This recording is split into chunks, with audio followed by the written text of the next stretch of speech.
everybody, Jeff Katz back with you, taking a look now at week 4 of the Underground. Of course, we got to do our last week on Murder, She Wrote.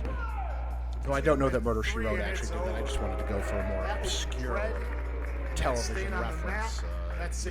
Previously on. Submit your favorite previously on bumpers to... Hey, next week, I did So anyway, before we jump in, actually, I want to note some somber news this morning. The passing of beautiful Bobby Eaton. Also should note the passing of the assassin, Jody Hamilton. Two real legends of the business, two guys who were obviously, great legacies in WCW. Met Jody because he would be in and around every now and then, and obviously Nick Patrick, his son, was there refereeing during the entire run that I was there. Bobby was there a lot, generally, even if he wasn't getting used all the time, and just eternally respected. And I just want to send condolences and love to their families, to Nick Patrick, and everybody on down. Just two real talents, and beautiful Bobby particularly, about as smooth in the ring as you could ever get. And in fact, the first WCW show I ever bought, the first Super Brawl, my parents were having a party that night, so that was my excuse to go do something, was the night that Bobby Eaton won his first singles title in WCW. I think he beat Arn Anderson for the TV title. And I just remember seeing that Alabama Jam, and that night was what sent me to go back and watch all the NWA that I had missed as a kid growing up on WWF. So both guys, great legacies in the business, much respect to them, rest in peace. We're now seeing an intro promo here for the nefarious Steve Jobs. If I had to do this over today, I suppose if I was going to make a bad guy, Bill Gates probably more applicable. Although don't send the Jeffrey Epstein people after me, please. He's a legitimate businessman, I'm sure. But anyway, we're going to see Renee Carvajal here as Blades. It's going to take on Matt Carlos as Steve Jobs. And the Steve Jobs character, literally my nod to Apple-obsessed people. And I have a bunch of Apple products. I like a lot of their stuff. I have an Apple TV, and I'm recording on a MacBook as we speak.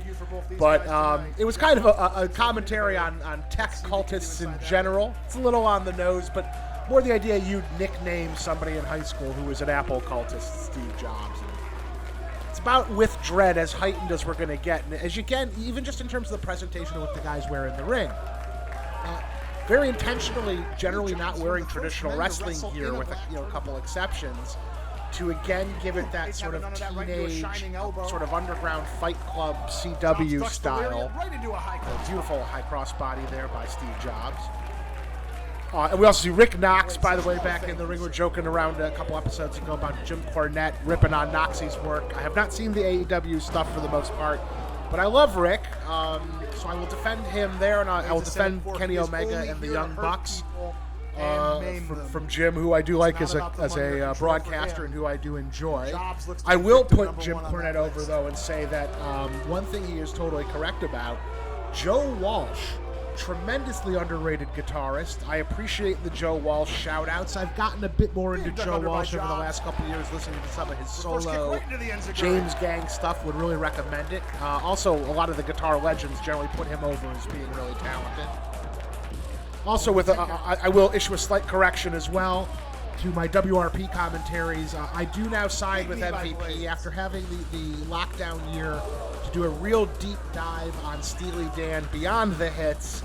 I have to say now that I take Steely Dan over the Doobies in toto in terms of their overall catalog of work, although I believe the Michael McDonald era Doobies are sort of in a league of their own. So anyway, that will tie up the musical portion of this audio commentary when I go back to the in-ring.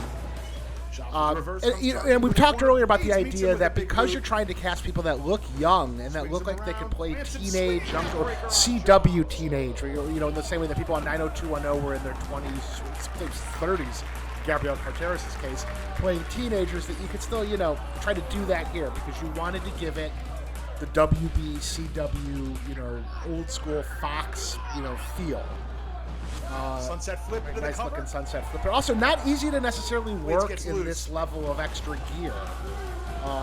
It's a little bit more cumbersome, I think, in some ways too. So I give Jobs some credit here. Steve Jobs. We'll see if he can have the same level of success in the ring as his hero did. And again, this goes back to the fact that in Southern California, a real hotbed of wrestling talent, even back then, obviously. And I know PWG still rolling around today. In fact, New Japan I just saw is coming to town. I have not been to a wrestling show in a few years since the one show I went to with Samoa Joe's family in New York. I may actually go check that out because I've never seen New Japan live, and I grew up on their product, and I would actually kind of be interested in checking that out. So, Southern California's just got a wealth of young talent going way back, and in this case, you were able to go. A lot of these guys, San Diego, Orange County, a little Inland Empire as well. But in just sort of the greater Southern California area, a lot of people you could pull that fit this. Ooh, nice near fall there from a visual, aesthetic style, and in-ring style. And I keep putting over the SoCal Pro guys, mostly out of San Diego, because they were really helpful, particularly with finding guys who fit this. Like WRP, very easy to cast in some ways because it was something a lot of talent responded to conceptually. I had good relationships, and I had a vision for who I wanted. This, a little bit more of a narrow sort of line of sight for casting beyond the Young Bucks who we knew we were going to build around. And so you had to go and find people who physically could play the roles but also could work in the ring. And I think on the whole it speaks well of SoCal Pro and frankly the larger Southern California talent base as we continue to see illustrated today that this talent existed. And I really, again, as I spoke about a couple episodes ago, the attitudes of all the young talent, really tremendous. And by this point, the Young Bucks were bubbling up and getting, they had fans, certainly. They'd been around for a minute. And so I think the other young talent also appreciated, getting to work with them, understanding they were on the rise. Countered by Jobs. As we see there, a little for a minute, I thought that was going to maybe be the beautiful Bobby spinning neck breaker. Great looking spinning neck breaker. Oh, guys, sliced bread number 2-ish. No, it's reversed there. Picks him right up and oh my goodness. Into is a Falcon Arrow or Blue Thunder? I get confused sometimes on my front-facing Cradle Power bombs. Looking more Windows 95, but we will allow it. Oh, gratuitous Windows 95 reference right there.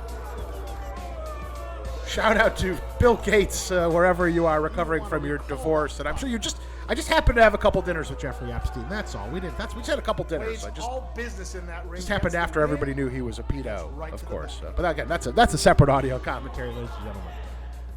So again, really nice work here by the young talent. Again, with the idea they've got to get everything in a limited run as well, because the entire point of this, as we've spoken to, what Google and YouTube wanted when they hired these companies to do these verticals was sort of mobile-friendly short form. So yes, you can watch the YouTube on TV, but back then, everybody was chasing sort of the mobile dollar, and Google actually spent several million on the initiative here. This is a little nod to my friend Christian J. Riso and his baby crybaby phase there with DDP. And again, the misdirect here at first when you come in is to think that Jobs is probably a baby face, but obviously once you see this, you understand, no.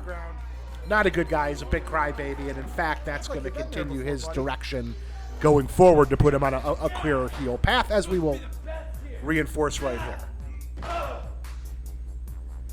So, the idea, if any of you that know anybody, people that are type A sometimes, you'll see very mature reactions like this.